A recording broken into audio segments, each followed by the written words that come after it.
उसको हम स्क्रीन पर ऑब्टेन नहीं कर सकते, वो मिरर के अंदर बनती है। तो वो कैसी इमेज है? वर्चुअल। जिस ओरिएंटेशन में ऑब्जेक्ट है उसी ओरिएंटेशन में अगर इमेज है तो वो हो गई इरेक्ट इमेज। ये मैंने अपना राइट हैंड उठाया हुआ है तो मिरर में ऐसा लग रहा है इमेज में कि मैंने अपना लेफ्ट हैंड उठाया हुआ है। इसे कहते हैं हम लेटरल इन्वर्जन। जब हम सन की लाइट को कॉनकेव मिरर के थ्रू पेपर पर फोकस करने की कोशिश करते हैं तो हम देखते हैं हमको सन की एक बहुत छोटी सी इमेज मिलती है और सारी लाइट रेज जो आ रही है ना वो एक पॉइंट पर कन्वर्ज करती है।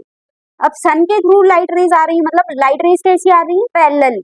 तो पैरेलल लाइट रेज जब आकर किसी एक पॉइंट पे कन्वर्ज करती है तो वो जो पॉइंट होता है उसको हम बोलते हैं फोकस। कॉनकेव मिरर के पोल से लेकर कॉनकेव मिरर के फोकस तक की जो लेंथ है ये हो जाएगी हमारी फोकल लेंथ। कॉनकेव मिरर लेंगे और उसको एक स्टैंड पर प्लेस कर देंगे। उसके बाद जहाँ पर प्लेस किया है वहाँ हम एक लाइन ड्रॉ करेंगे, एक स्ट्रेट लाइन ड्रॉ करेंगे और इस स्ट्रेट लाइन से हम सेम जो हमने फोकल लेंथ मेजर करी थी वो सेम डिस्टेंस लेंगे और एक पैरेलल लाइन ड्रॉ कर देंगे। ये लाइन क्या डिनोट करेगी? फोकस।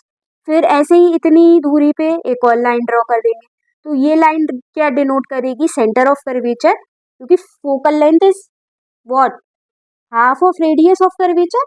जब हम कैंडल को पोल और फोकस के बीच में रखेंगे, यहाँ कहीं रखेंगे तो वर्चुअल इमेज फॉर्म होगी, मतलब इमेज हमको पेपर पर नहीं मिलेगी, इमेज हमको मिरर के अंदर मिलेगी। इस एक्सटेंडेड ऑब्जेक्ट का हर एक पॉइंट, हर एक स्मॉल पोर्शन एक पॉइंट सोर्स की तरह काम करता है और हर पॉइंट से इनफाइनाइट नंबर ऑफ रेज निकलती है।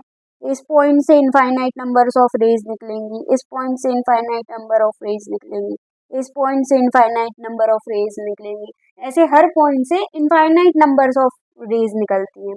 तो रे डायग्राम बनाने के लिए हमें बहुत सारी रेज लेनी पड़ेंगी, पर ये लेना कन्वीनियंट तो नहीं है। हम कैसे, अगर बहुत सारी रेज लेंगे तो हम कैसे डायग्राम बनाएंगे और वो डायग्राम बहुत कॉम्प्लिकेटेड नहीं हो जाएगा। तो इसलिए ये ज़्यादा कन्वीनियंट है कि हम सिर्फ 2 रेज कंसीडर करें ताकि रे डायग्राम क्लियर बने और वो हमें ठीक से समझ में आए। ये 2 रेज कौन सी हैं ये कैसे डिसाइड होगा? तो ये रेज हम ऐसे चूज करते हैं कि रिफ्लेक्शन के बाद उनका डायरेक्शन हमें ठीक तरीके से पता हो और जहाँ 2 रिफ्लेक्टेड रे इंटरसेक्ट करेंगी उससे हमें इमेज की पोजीशन का पता चल जाएगा। ऐसी 4 रेज है जिनके बारे में हमें पता है कि ये इंसिडेंट होने के बाद कहाँ रिफ्लेक्ट करेंगी।